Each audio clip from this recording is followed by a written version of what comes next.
يا مركز النور فيك الإخاء وفيك المحبة فيك النقاء. يا مركز النور فيك الإخاء وفيك المحبة فيك النقاء وفيك تجمع شمل الشباب فصرت بحق الله. الحمد لله وحده والصلاة والسلام على من لا نبي بعده. أما بعد فأعوذ بالله من الشيطان الرجيم. بسم الله الرحمن الرحيم. والذين آمنوا أشد حبا لله. وقال الله تعالى: إن كنتم تحبون الله فاتبعوني يحببكم الله. وقال النبي صلى الله عليه وسلم: قل الحق وإن كان مرا، أو كما قال عليه الصلاة والسلام.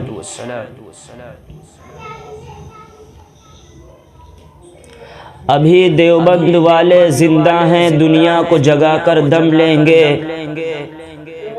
ابھی دیوبند والے زندہ ہیں، دنیا کو جگا کر دم لیں گے. ہر حال میں اپنا حق لیں گے، عزت سے جیے تو جی لیں گے یا جام شہادت پی لیں گے. حضرات محترم سامعین کرام، اللہ تعالی کا بہت بڑا کرم ہوا، اللہ تعالی کا بہت بڑا احسان ہوا کہ اللہ تعالی نے دین کے تعلق سے چند باتیں کہنے کی توفیق عطا فرمائی. اللہ تعالیٰ کا اس امت پر سب سے بہتر اور سب سے اچھا جو احسان ہے کہ اللہ تبارک و تعالیٰ نے اس امت کے لیے جناب نبی کونین صلی اللہ تعالی علیہ وسلم کو پیغمبر بنا کر بھیجا. اللہ تعالیٰ نے قرآن مجید میں ایک جملہ ارشاد فرمایا ہے: والذین آمنوا اشد حبا للہ، کہ ایمان والوں کی شان یہ ہونی چاہیے کہ وہ اللہ تبارک و تعالیٰ سے سب سے زیادہ محبت کرنے والا ہو.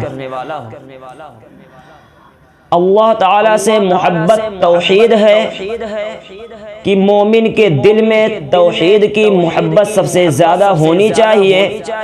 لیکن یہ محبت کیسے ہوگی؟ اے اللہ، یہ محبت آپ سے کیسے ہوگی؟ آپ ہمیں بات سمجھا دیجئے. تو ان کنتم تحبون اللہ فاتبعونی یحببکم اللہ، کہ اگر تم اللہ سے محبت کرنا چاہتے ہو تو اس کے لیے شرط بتا دی گئی ہے: فاتبعونی یحببکم اللہ، کہ تم جناب نبی کونین صلی اللہ تعالی علیہ وسلم سے محبت کرو، اللہ تم سے محبت کرے. اس پورے دنیا عالم کے اندر، اس پورے کائنات کے اندر اگر آپ محبت کا پہلو دیکھنا چاہتے ہیں، اگر آپ اس بات کا جائزہ لینا چاہتے ہیں، پوری دنیا عالم کے اندر سب سے زیادہ محبت کا پہلو اگر اللہ تبارک و تعالی نے عطا کیا ہے تو علماء دیوبند کو عطا کیا ہے. کچھ لوگوں کے ذہن کے اندر یہ اشکال ہے کہ شاید یہ لوگ نبی کو نہیں مانتے ہیں، تو لوگوں کا کوئی علاج تو ہے نہیں. ایک عورت رو رہی تھی اور وہ کہہ رہی تھی کہ میرا شوہر انتقال کر گیا ہے، میں تو بیوہ ہو گئی. اور رو رہی تھی، پریشان ہو رہی تھی. لوگوں نے کہا کیوں رو رہی ہے؟ اس نے کہا میں تو بیوہ ہو گئی ہوں، میرا شوہر جو تھا وہ انتقال کر گیا ہے. تو لوگوں نے سوچا اس کا کچھ علاج کیا جائے، اس کو بات سمجھائی جائے. تو اس زمانے میں خط چلتے تھے، تو لوگوں نے خط لکھا اس شوہر کے لیے. جب وہ خط اس شوہر کے پاس پہنچا تو وہ بھی رونے لگا. تو لوگوں نے پوچھا بھائی آپ کیوں رو رہے ہو؟ کہنے لگا میری بیوی تو بیوہ ہو گئی ہے. کہا کیوں؟ کہا لوگ جو کہہ رہے ہیں. ارے بھائی لوگ تو کہا کرتے ہیں، لوگ کا کوئی علاج ہی نہیں ہے. لیکن لوگوں کے اندر لوگوں کے ذہن میں جو اشکال پیدا ہے کہ شاید نبی سے محبت کرتے ہیں یا نہیں کرتے ہیں، جو یہ الزام کھلے الفاظ میں لگایا جاتا ہے کہ علماء دیوبند جناب نبی کونین صلی اللہ تعالی علیہ وسلم سے محبت نہیں کرتے ہیں، اگر وہ شیخ زکریا رحمۃ اللہ علیہ کی فضائل حج اور فضائل صدقات ہی پڑھ لیتے تو ان کا یہ ذہن، ان کے اندر جو اشکال ہے یہ دور ہو جاتا۔ حضرت لکھتے ہیں کہ جب کوئی مدینہ جائے تو جناب نبی کونین صلی اللہ تعالی علیہ وسلم کی روضہ انور کی طرف اپنی پیٹھ بھی نہ کرے۔ جو بزرگ یہ صحیح حد تک محبت سمجھا رہا ہو، جو اس حد تک محبت اور ادب بتا رہا ہو، آپ اندازہ لگائیں وہ محبت کتنی کرتا ہوگا۔ مولانا قاسم نانوتوی رحمت اللہ تعالی علیہ روضہ پاک کی زیارت کے لیے گئے، لیکن آپ کافی دور پہلے اپنے جوتے ہاتھ میں اتار کر پکڑ لیے، اور جب اپنے جوتے ہاتھ میں پکڑ لیے تو لوگوں نے کہا اے قاسم، یہ بات سمجھ میں نہیں آئی ہے کہ آپ نے اتنی یہ تپش، سورج کی تپش سے یہ زمین پتھریلی زمین ہے اور کتنی جل رہی ہے، آپ کے پیر میں چھالے پڑ جائیں گے۔ لوگوں نے کہا آپ نے ہاتھ میں جوتے کیوں اتار لیے ہیں؟ مولانا قاسم نانوتوی رحمت اللہ علیہ کا جواب سنیے کہ آپ کو دکھ نہیں رہا ہے کہ جناب محمد رسول اللہ صلی اللہ تعالی علیہ وسلم کا روضہ پاک نظر آ رہا ہے؟ کہا حضرت بات تو ٹھیک ہے، لیکن آپ کے پیر کے اندر چھالے پڑ جائیں گے، آپ کے پیر زخمی ہو جائیں گے۔ کہا قاسم یہ تو برداشت کر سکتا ہے، لیکن یہ میرے نبی کا شہر ہے، یہ میرے نبی کا علاقہ ہے، یہاں میرے نبی چلے ہوں گے اور میرے نبی کا قدم مبارک زمین پر پڑا ہوگا،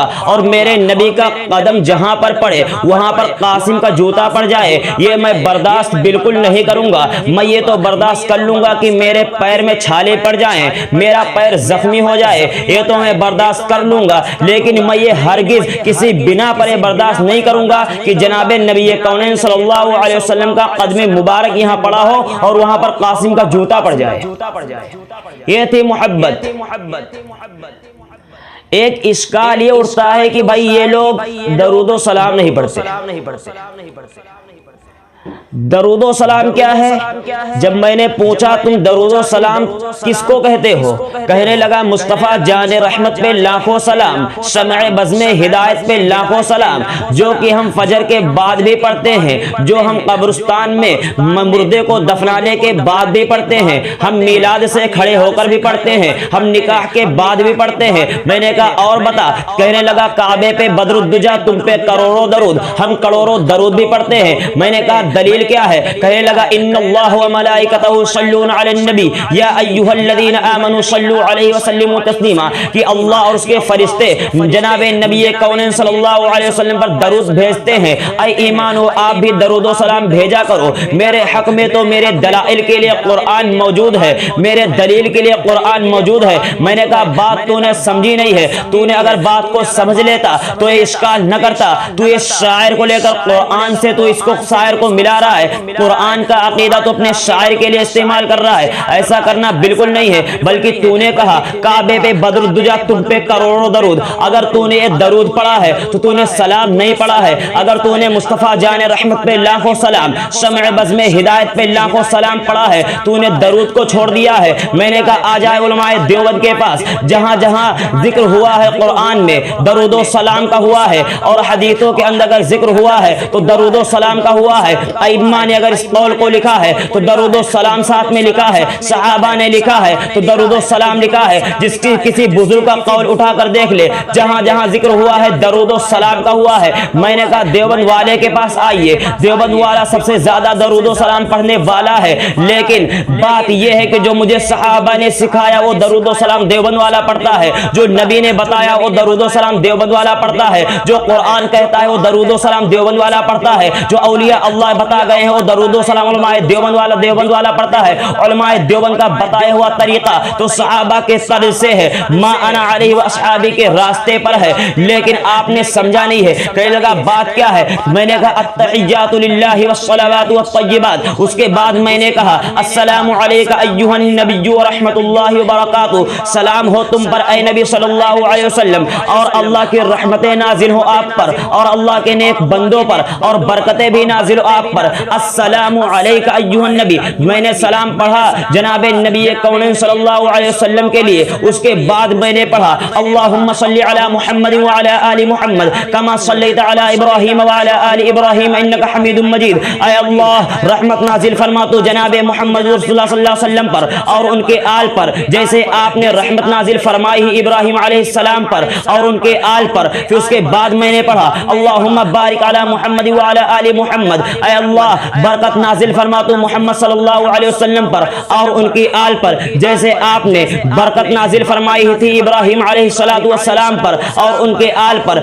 یہی بات ہے کہ درود و سلام جو صحابہ نے سکھایا تو میں نے پڑھا ہے، لیکن آپ نے کہا ہے مصطفیٰ جان رحمت پہ لاکھوں سلام، یہ تو آپ نے لاکھوں کا نام لیا ہے لیکن پڑھا ایک بھی نہیں ہے۔ آپ نے کہا ہے کعبے پہ بدر الدجا تم پہ کروڑوں درود، کروڑوں کا نام تو آپ نے لے لیا ہے لیکن پڑھا ایک بھی نہیں۔ بھائی ایک بار اگر سورہ فاتحہ پڑھیں گے تو ایک بار کا ثواب ہمیں ملے گا، اگر ایک بار درود پڑھیں گے تو ایک بار کا ثواب ہمیں ملے گا۔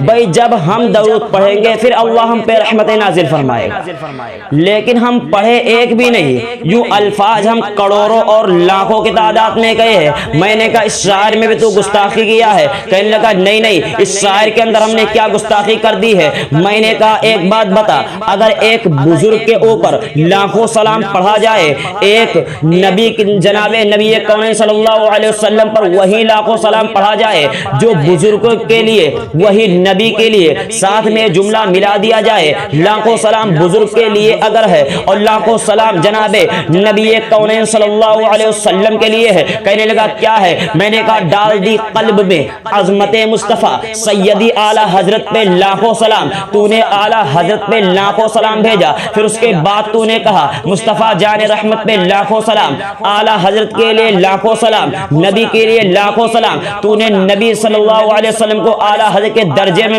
ملا دیا ہے۔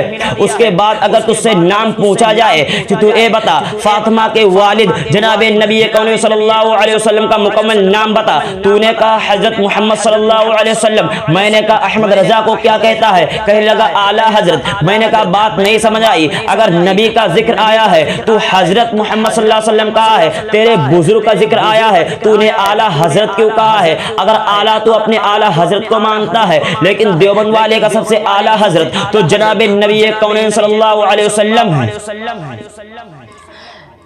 ایک مولانا سے ہماری جو گفتگو ہوئی تو اس نے میں نے کہا کہ حضرت جو آپ یہ درود و سلام پڑھتے ہیں مصطفیٰ جان رحمت پہ لاکھوں سلام، یہ لاکھوں کس اعتبار سے؟ تو کہنے لگا یہ فرط محبت میں ہے۔ میں نے کہا حضرت 1000 روپے آپ مجھ سے لے لیں اور اس میں سے 500 روپے آپ مجھے واپس کر دے اور 500 روپے آپ رکھ لیں۔ اس کے بعد کافی دیر بحث ہوئی، پھر میں بار بار مطالبہ پکڑتا رہا کہ آپ مجھے 500 روپے واپس کر دیجئے۔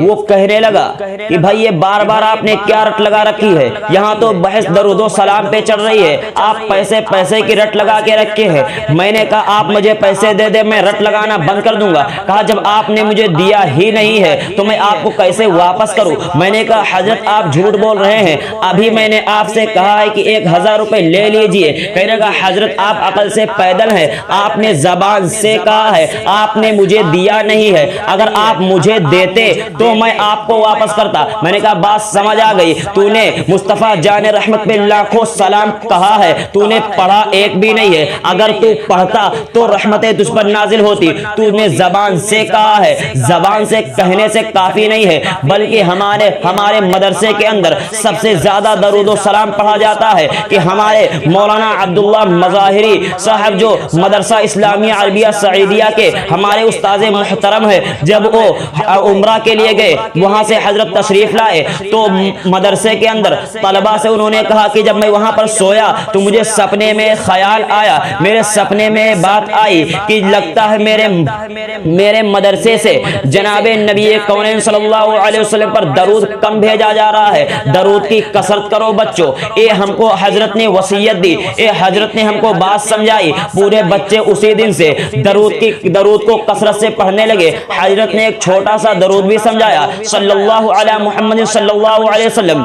میں نے کہا سب سے زیادہ درود و سلام پڑھنے والا تو علماء دیوبند ہے۔ کہنے لگا کیا مطلب؟ میں نے کہا ہر ایک میدان تو علماء دیوبند کے پاس ہے، تیرے ہاتھ میں جھنجھنے کے علاوہ ہے کیا؟ کہنے لگا کیا مطلب؟ میں نے کہا سیاست کا میدان علماء دیوبند کے پاس، امامت کا میدان علماء دیوبند کے پاس، سب سے زیادہ مدارس علماء دیوبند کے پاس، سب سے زیادہ علماء دیوبند کے پاس، سب سے زیادہ حافظ علماء دیوبند کے پاس، سب سے زیادہ قاری علماء دیوبند کے پاس، سب سے زیادہ محدث علماء دیوبند کے پاس، سب سے زیادہ مدارس اور مساجد علماء دیوبند کے پاس، تبلیغ کا میدان علماء دیوبند کے پاس، سب سے زیادہ کتابیں لکھنے والا علماء دیوبند والا ہے، اور سب سے زیادہ دنیا کے اندر اگر تعداد آپ دیکھو گے تو سب سے زیادہ علماء دیوبند کے پاس ہے۔ اسی لیے جناب نبی کونین صلی اللہ علیہ وسلم نے فرمایا تھا من سج سج فی النار، جس نے میری قوم کے گروہ سے کنارہ کشی کر لی وہ جہنم کے اندر دھکیل دیا گیا، وہ جہنم کے اندر داخل کر دیا گیا۔ اب آپ اندازہ لگائیں کہ رد بریلویت احمد رضا بریلوی کے ماننے والے زیادہ ہیں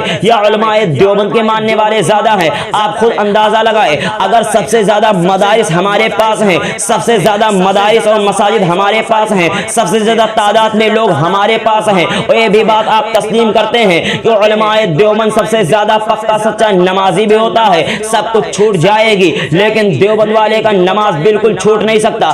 اگر ہم نماز پڑھیں گے ہر 2 رکعت کے بعد ہم نبی پر سلام بھی پڑھیں گے، ہر دو رکعت میں بیٹھنے کی حالت میں ہم سلام بھی پڑھیں گے، ہم درود بھی پڑھیں گے، تو معلوم چل گئی سب سے زیادہ دنیا میں اگر درود و سلام بھیجا جا رہا ہے تو علماء دیوبند کے ذریعے سے بھیجا جا رہا ہے۔ اللہ تعالیٰ کا یہ بہت بڑا احسان ہے کہ اللہ تبارک و تعالیٰ نے یہ جو شرافت کا اور یہ جو محبت کا تاج سجایا ہے وہ علماء دیوبند کے اوپر سجایا ہے۔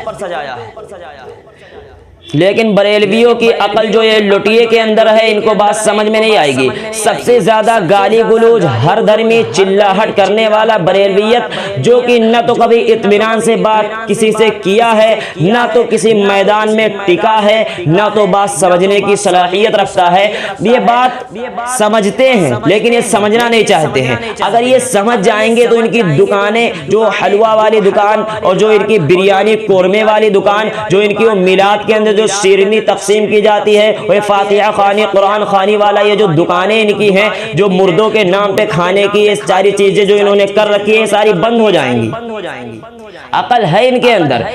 بات کیا ہے؟ ساری گستاخی انہوں نے خود کر دی ہے۔ جو یہ ہم کو کافر کافر کہنے کو جو یہ اپنا ایک فطرت بنا لیے ہیں، اپنی عادت بنا لیے ہیں کہ ہمارے سامنے جو بھی ہو سب کافر ہے۔ علامہ تھانوی صاحب لکھتے ہیں کہ ایک گاؤں ایسا تھا جو وہاں نابینا جو ہوتا تھا اس کو حرامی لوگ کہتے تھے۔ تو ایک نابینا ادھر سے گزرا تو اس نے سوچا یار اس گاؤں کے اندر اگر ہم جائیں گے تو لوگ ہمیں حرامی کہیں گے۔ وہ پریشان ہو گیا، اس نے سوچا لاؤ پہلے میں ہی کہہ دیتا ہوں۔ اب جو اس کو ملے اس نے کہا حرامی کیا حال ہے، وہ حرامی کیا حال ہے۔ لوگوں نے کہا یار شرافت والے ادب اور ادیب لوگ چپ کر جاتے چلے جاتے، لیکن ایک آدمی مل گیا اور اسے پکڑ لیا کہ بھائی تو ہے تو خود حرامی اور کہے ہمیرا ہے۔